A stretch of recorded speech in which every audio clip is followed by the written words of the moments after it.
Breaking news Telangana హైకోర్టులో మాజీ మంత్రి కేటీఆర్ కు బిగ్ షాక్ తగిలిందని చెప్పుకోవాలి. ఆయన దాఖలు చేసిన క్వాష్ పిటిషన్ ను ఉన్నత న్యాయస్థానం కోర్టు కొట్టివేసింది. ఏసీబీ వాదనలను పరిగణనలోకి తీసుకుంది న్యాయస్థానం. మాజీ మంత్రి కేటీఆర్ కు హైకోర్టులో చుక్కెదురైంది. ఆయన దాఖలు చేసిన క్వాష్ పిటిషన్ ను ఉన్నత న్యాయస్థానం కొట్టివేసింది. ఫార్ములా ఈ రేస్ వ్యవహారంలో ఏసీబీ నమోదు చేసిన కేసును కొట్టివేయాలంటూ కేటీఆర్ పిటిషన్ ను దాఖలు చేశారు. దీనిపై ఇప్పటికే వాదనలు ముగించుకుని హైకోర్టు నేడు తీర్పును వెలువరించింది. ఇలాంటి పిటిషన్స్ లో కుదరదని హైకోర్టు కుండ బద్దలు కొట్టింది. ఏసీబీ వాదనలను పరిగణనలోకి తీసుకున్న హైకోర్టు మధ్యంతర ఉత్తర్వులు సైతం ఎత్తివేసింది.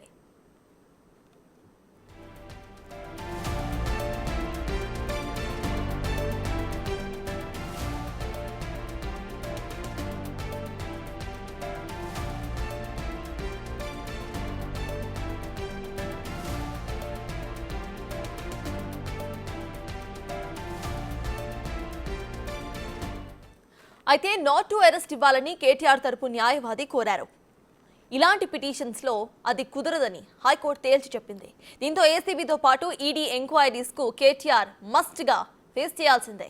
ఇప్పటి నుంచి దర్యాప్తు సంస్థలు ఎప్పుడు ఎంక్వైరీలకు పిలిచినా హాజరు కావాల్సిందే. ఇక ఇప్పటి నుంచి ఫార్ములా ఈ కార్ రేస్ లో ఏసీబీ ఈడీ దర్యాప్తులో దూకుడు పెంచబోతున్నాయి. ఈ క్షణమైన కేటీఆర్ కు నోటీసులు ఇచ్చి ఎంక్వైరీకి పిలవచ్చు. ఇవాల్టి వరకు ఎంక్వైరీలకు హాజరు కాకుండా హైకోర్టు తీర్పుపైనే కేటీఆర్ ఆధారపడి ఉన్నారు. అయితే కోర్టులో కేటీఆర్ కు చుక్కెదురు కావడంతో ఇప్పటి నుంచి సీన్ అంతా కూడా దర్యాప్తు సంస్థల చేతిలోకి వెళ్తుంది.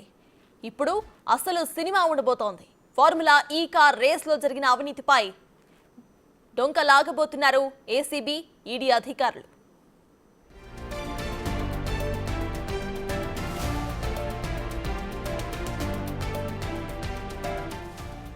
మరోవైపు ఈ నెల 8న ఏసీబీ విచారణకు అరవింద్ కుమార్, ఈ నెల 10న హెచ్ఎండిఏ మాజీ chief engineer BLN Reddy ACB విచారణకు హాజరు కావాల్సి ఉంది.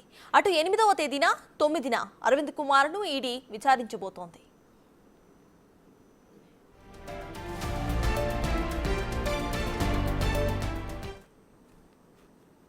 ఇక మొత్తానికి తెలంగాణ హైకోర్టులో మాజీ మంత్రి కేటీఆర్ కు బిగ్ షాక్ తగిలింది. ఇదే అంశంపై పూర్తి డీటెయిల్స్ మా ప్రతినిధి సురేష్ అందిస్తారు. సురేష్, చెప్పండి. ఇటు క్వాష్ పిటిషన్ కొట్టివేసింది హైకోర్టు, ఏసీబీకి అనుకూలంగానే ఇటు తీర్పు అయితే వచ్చింది. దీన్ని ఎలా చూడాలి, అసలు అప్డేట్స్ ఏంటి?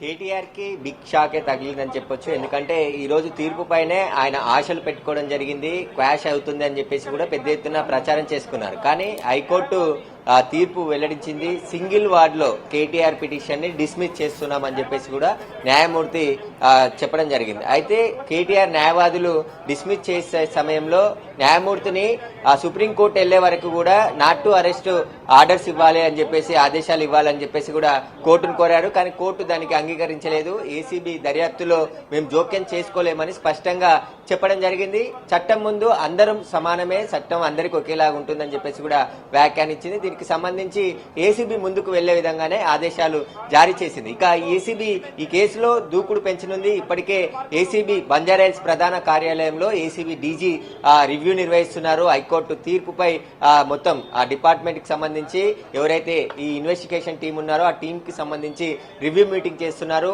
అధికారులంతా పాల్గొన్నారు. ఇక ఈ కేసులో ఎలా ముందుకు వెళ్లాలనే దానిపై దానికి సంబంధించిన మార్గదర్శకాలు వారికి చెప్తున్నట్టు తెలుస్తుంది. ఖచ్చితంగా ఈ రోజు నుంచే ఏసీబీ కేసు దూకుడు పెంచే అవకాశాలు స్పష్టంగా కనబడుతున్నాయి. ఇప్పటికే ఏసీబీ సోదాలు జరుగుతున్నాయి. గ్రీన్ కోక్ సంబంధించిన అనుబంధ సంస్థల్లో ఇప్పుడు కేటీఆర్ కి సంబంధించి నాన్ బెయిలబుల్ సెక్షన్స్ ఉన్నాయి కాబట్టి ఆయనని అరెస్ట్ కూడా చేసే అవకాశాలు స్పష్టంగా కనబడుతున్నాయి. ఇక దూకుడు పెంచే అవకాశమే ఏసీబీ చేయబోతున్నట్టు తెలుస్తుంది. ఈ రివ్యూ మీటింగ్ తర్వాత ఏసీబీ ఒక నిర్ణయం తీసుకునే అవకాశం కనబడుతుంది. ఎందుకంటే ఇప్పటి వరకు హైకోర్టు నాట్ టు అరెస్ట్ అనేది కొద్దిసేపటి వరకు కేటీఆర్ పై ఉండేది. ఆర్డర్స్ వచ్చే వరకు కేటీఆర్ ని అరెస్ట్ చేయొద్దని చెప్పేసి హైకోర్టు ఆదేశాలు ఇచ్చింది. కాబట్టి ఇప్పటి వరకు ఏసీబీ హైకోర్టు డైరెక్షన్ ప్రకారం ఆగింది. కాబట్టి ఇప్పుడు ఇక దూకుడు పెంచి ఈ కేసులో మొత్తం ఎక్కడ బదలాయింపులు జరిగాయి, అసలు గ్రీన్ కో కంపెనీ ఎందుకు విత్డ్రా అయ్యింది, తర్వాత హెచ్ఎండిఏ అగ్రిమెంట్ ఎందుకు చేసుకుంది, వీటన్నిటికి సంబంధించి కేటీఆర్ ని ప్రశ్నిస్తేనే తెలుస్తుంది. ఎందుకంటే కేటీఆర్ ఇక్కడ తానే చెప్పాడు స్వయంగా, నేనే ఈ ఫార్ములా రేసుని తీసుకొచ్చాను, నేనే మొత్తం నిధులు మళ్లించమన్నాను, నేనే బ్యాంక్ అకౌంట్ కి బదిలీ చేయమని చెప్పాను, తర్వాత స్పాన్సర్ ని చూసుకుంటా అన్ని ఆయననే చెప్పింది. కేసులో తానే స్వయంగా ముందుండి ఈ కార్ రేస్ ఫార్ములాని హైదరాబాద్ తీసుకొచ్చి మొత్తం నిర్వహించాను, హైదరాబాద్ బ్రాండ్ ఇమేజ్ ను పెంచడం కోసమే చేశానని చెప్పారు. కానీ ఇక్కడ ఎక్కడ కూడా పెట్టుబడులు రాలేవు. ఆయన 700 కోట్ల రూపాయలు పెట్టుబడులు వచ్చాయి హైదరాబాద్ తెలంగాణకి ఈ ఫార్ములా రేస్ నిర్వహించడం వల్ల అని చెప్పారు. కానీ అక్కడ ఎక్కడ పెట్టుబడులు రాలేదు. గ్రీన్ కో కంపెనీ ఏదైతే స్పాన్సర్షిప్ ఇచ్చిందో వాళ్ళు నష్టాలు వచ్చాయని చెప్పి విత్డ్రా అయ్యారు. కాబట్టి అబద్దాలు చెప్పి తప్పించుకునే ప్రయత్నం చేశాడు కేటీఆర్. నిన్న విచారణకు కూడా సహకరించలేదు. ఎందుకంటే ఆయన మాజీ మంత్రి, ప్రస్తుతం ఎమ్మెల్యేగా ఉన్నారు. దానికి సంబంధించిన అన్ని రూల్స్ అన్ని ఇన్వెస్టిగేషన్ టీం పాటించింది. చట్ట ప్రకారం ఆయనకు నోటీసులు ఇచ్చింది. కానీ ఆయన నోటీసులకి తీసుకొని విచారణకు వస్తున్నానని చెప్పి, కానీ అడ్వకేట్లని అలో చేస్తేనే నేను వస్తాను, కానీ అడ్వకేట్లని ఆ విచారణ సమయంలో ఎట్టి పరిస్థితుల్లో అలో చేయరు. ఒకవేళ కోర్టు ఆర్డర్స్ ఇస్తే న్యాయవాది సమక్షంలోనే విచారణ జరపాలి అని చెప్పేసి కోర్టు డైరెక్షన్ ఉంటే తప్ప న్యాయవాదులని విచారణ రూమ్ కి రమ్మని అలో చేయరు. కాబట్టి ఒకవేళ కోర్టు ఆర్డర్స్ ఉంటే తప్ప అలో చేస్తుండే. ఒకవేళ హైకోర్టు కేటీఆర్ కి ఇచ్చిన నాట్ టు అరెస్ట్ లో అడ్వకేట్ సమక్షంలోనే విచారణ జరిపించాలని చెప్పేసి ఆర్డర్స్ ఉంటే నేను అలో చేసేవారు. కానీ ఆర్డర్స్ లేవు. చట్ట ప్రకారం ఆయన విచారణకు హాజరు కావాల్సి ఉండే, కానీ కాలేదు. ఆయన అక్కడి నుంచి తిరిగి వెళ్లిపోయాడు.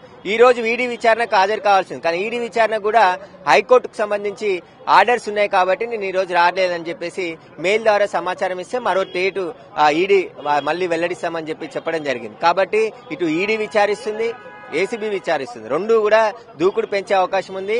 ఈడీకి కూడా అరవింద్ కుమార్, బిఎల్ఎన్ రెడ్డి 3 నుంచి 4 వారాల సమయం కోరారు. కానీ ఇవ్వమని చెప్పేసి స్పష్టంగా ఆ రెండో నోటీసులో 8, 9 తేదీలో హాజరు కావాలని చెప్పేసి కూడా ఈడీ కూడా డైరెక్షన్ ఇచ్చింది. కాబట్టి అటు మనీ లాండరింగ్ సంబంధించి ఈడీ దర్యాప్తు చేయబోతుంది.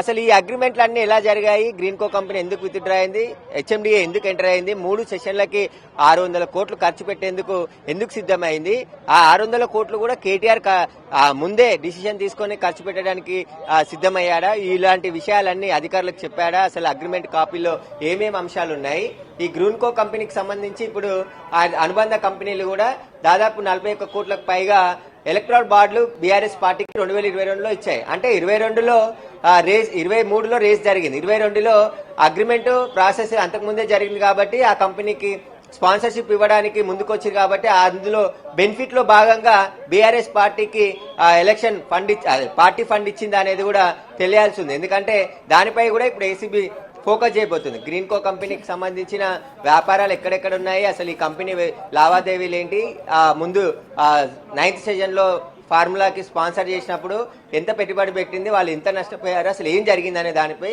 పూర్తిగా దర్యాప్తు చేయబోతుంది. ఇప్పుడు రివ్యూ మీటింగ్ తర్వాత ఏసీబీ అధికారులు ఒక కీలక నిర్ణయం తీసుకునే అవకాశం స్పష్టంగా కనబడుతుంది. సురేష్, మొన్నటి వరకు ఇటు కేటీఆర్ కి ఒక ప్రొటెక్షన్ లిమిట్ అంటూ ఉండింది, ఆయనకి నాట్ టు అరెస్ట్ అనే ఒక ప్రొటెక్షన్ ని ఇటు కోర్టు ఇచ్చింది. ఇప్పుడు మొత్తాన్ని ఎత్తివేసింది కాబట్టి ఇవాళ ఏమైనా కస్టడీలోకి తీసుకొని విచారించే అవకాశం ఉందనుకోవచ్చా?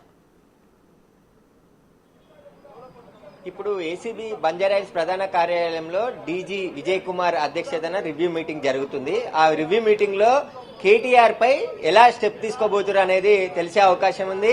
ఇప్పటికే ఆయనకి రెండో నోటీస్ నిన్న జారీ చేసి ఇంటికి వెళ్లి 9వ తేదీన విచారణకు హాజరు కావాలని చెప్పేసి నోటీస్ ఇచ్చారు. కాబట్టి అది హైకోర్టు ఈ రోజు అంటే తీర్పు ఇచ్చే వరకు ఆయనను అరెస్ట్ చేయొద్దని మినహాయింపు ఉంది. కాబట్టి ఆల్రెడీ ఈ రోజు తీర్పు వచ్చింది, కేసు కొట్టేసింది, ఆయన పిటిషన్ డిస్మిస్ చేసింది. కాబట్టి ఇక ఏసీబీకి ఎలాంటి అడ్డంకులు లేవు. ఖచ్చితంగా ఈ కేసులో ముందుకు వెళ్లమనే హైకోర్టు ఆదేశాలు ఇచ్చింది. వాళ్ళ చట్ట ప్రకారం ఏసీబీ గైడ్ లైన్స్ ఏ విధంగా ఉన్నాయో దాని ప్రకారం ముందుకు వెళ్లి కేటీఆర్ ని ప్రశ్నిస్తారా, అరెస్ట్ చేసి అదుపులోకి తీసుకొని ఆ తర్వాత విచారించి రిమాండ్ చేస్తారా అనేది కూడా ఏసీబీ నిర్ణయం తీసుకునే అవకాశం కనబడుతుంది. ఇప్పటి వరకు కూడా ఎందుకంటే కేసు నమోదైన మరుసటి రోజే ఆయన క్వాష్ పిటిషన్ దాఖలు చేశాడు. ఆ తర్వాత 30 వరకు నాట్ టు అరెస్ట్ వచ్చింది, 30 నుంచి 31 వరకు వచ్చింది. 31 రోజు ఆర్గ్యుమెంట్స్ పూర్తయిన తర్వాత తీర్పు వచ్చే వరకు కూడా కేటీఆర్ ని అరెస్ట్ చేయొద్దని చెప్పేసి హైకోర్టు ఆదేశాలు ఉన్నాయి. కానీ కొద్దిసేపటి క్రితం ఇచ్చిన తీర్పుతోని ఆదేశాలన్నీ కూడా పూర్తిగా కంప్లీట్ అయిపోయినాయి. కేటీఆర్ ని ఎక్కడ కూడా అరెస్ట్ చేయొద్దని ఇప్పుడు చెప్పలేదు. కాబట్టి ఖచ్చితంగా ఏసీబీ ముందుకు వెళ్లే అవకాశం ఉంది, దూకుడుగా వెళ్లే అవకాశం ఉంది ఇప్పుడు. ఎందుకంటే ఇప్పటి వరకు హైకోర్టు ఆంక్షలు ఉన్నాయి కాబట్టి, నాట్ టు అరెస్ట్ ఉంది కాబట్టి ఆ కేసులో ప్రైమరీ ఇన్వెస్టిగేషన్ అంతా పూర్తి చేసుకుంది. దాదాపు పోయిన నెల డిసెంబర్ 19న ఎఫ్ఐఆర్ అయింది. ఈ రోజు 7వ తారీఖు. అంటే ఈ మధ్యలో ఉన్న పూర్తి ఎవిడెన్స్ కలెక్షన్ అంతా కూడా ఇటు హెచ్ఎండిఏతో పాటు మున్సిపల్ అడ్మినిస్ట్రేషన్ అధికారులకు సంబంధించి దానకిషోర్ స్టేట్మెంట్ చాలా కీలకంగా ఇందులో రికార్డ్ చేయడం జరిగింది. అదే స్టేట్మెంట్ హైకోర్టుకు కూడా సబ్మిట్ చేశారు, వివరించారు హైకోర్టుకి. అందుకనే ఏసీబీకి సంబంధించిన వాదనలను ఏకీభవించి ఈ పిటిషన్ ని డిస్మిస్ చేసింది. కేటీఆర్ వేసినటువంటి పిటిషన్ ను డిస్మిస్ చేసింది. ఖచ్చితంగా ఇప్పుడు ఉన్న ఆధారాలతో దూకుడుగా ప్రదర్శించే అవకాశం కనబడుతుంది. ఇక కేటీఆర్ కి ఏసీబీ విచారణకు హాజరు కాని పరిస్థితి తప్పదు. ఆయన ఒకవేళ సుప్రీంకోర్టు వెళ్లాలన్నా టైం పడుతుంది, అక్కడ లిస్ట్ కావాలి. ఈ రోజు ఆర్డరే ఇక్కడ సాయంత్రం వరకు వచ్చే అవకాశం ఉంది. తర్వాత రేపు ఒకవేళ సుప్రీంకోర్టు వెళ్ళినా అక్కడ లిస్ట్ అయిన తర్వాత ఆర్గ్యుమెంట్స్ తర్వాత ఆర్డర్స్ వచ్చాయి. కానీ ఆ లోపే ఏసీబీ దూకుడుగా ప్రదర్శించే అవకాశాలు కనబడుతున్నాయి. ఇక కేటీఆర్ కి సంబంధించిన న్యాయ నిపుణులతో సమావేశమైనట్టు తెలుస్తుంది ఆయన. ఎందుకంటే ఆ అడ్వకేట్స్ కూడా ఆయన లీగల్ టీమ్ తోని పూర్తిగా ముందుగా ఫర్దర్ గా మళ్ళీ సుప్రీంకోర్టు వెళ్ళి ఎలాంటి స్టే తెచ్చుకోవాలి, దీనికి సంబంధించి ఎలా ముందుకు వెళ్లాలనే దానిపై చర్చిస్తున్నట్టు తెలుస్తుంది. ఇక కేటీఆర్ ఆయన వర్గం అంతా కూడా ఈ రోజు తీర్పుపై భారీగా ఆశలు పెట్టుకున్నారు. ఎందుకంటే క్వాష్ చేస్తుందనే నిన్నటి నుంచి కూడా భారీగా ప్రచారం చేయడం, పెద్ద ఎత్తున కార్యకర్తలకు ఒక సూచన చేయడం, ఇవన్నీ చేశారు. కానీ వాళ్ళు ఊహించని ట్విస్ట్ హైకోర్టు ఇచ్చింది. ఖచ్చితంగా ఈ కేసులను సింగిల్ వార్డులో తీర్పు వెల్లడించారు. కేటీఆర్ పిటిషన్ యాజ్ డిస్మిస్డ్ అని చెప్పేసి న్యాయమూర్తి చెప్పడం జరిగింది. కాబట్టి ఇప్పుడు ఏసీబీ సోదాలు కూడా చేస్తుంది. ఏదైతే గ్రీన్ కోక్ సంబంధించిన అనుబంధ సంస్థల్లో ఏసీబీ సోదాలు జరుగుతున్నట్టు తెలుస్తుంది.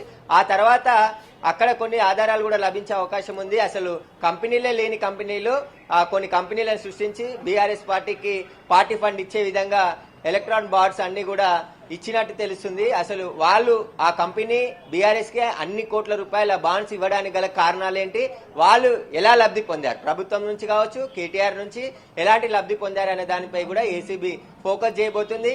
ఇక కేటీఆర్ ని ఏ క్షణమైనా అరెస్ట్ చేయొచ్చు, అదుపులోకి తీసుకోవచ్చు, విచారణకి ఏసీబీ చర్యలు తీసుకోవచ్చు. ఎందుకంటే ఆయనపై ఉన్నటువంటి సెక్షన్లు నాన్ బెయిలబుల్ సెక్షన్లు. ఇక్కడ ప్రభుత్వ ఖజానాకి మొత్తం గండి కొట్టారు. హెచ్ఎండిఏ ఖజానాకు గండి కొట్టడం జరిగింది.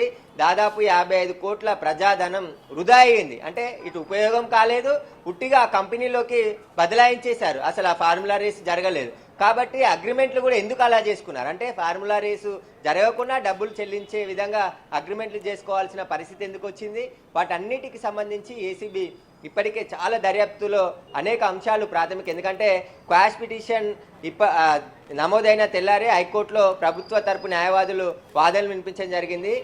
కేసు నమోదు చేశాం, ప్రైమరీ ఇన్వెస్టిగేషన్ చేస్తున్నాము, ఆధారాలు సేకరిస్తున్నాము, అప్పట్లోపే కేటీఆర్ వచ్చి క్వాష్ పిటిషన్ వేశారని చెప్పేసి కూడా గట్టిగా వాదనలు వినిపించారు.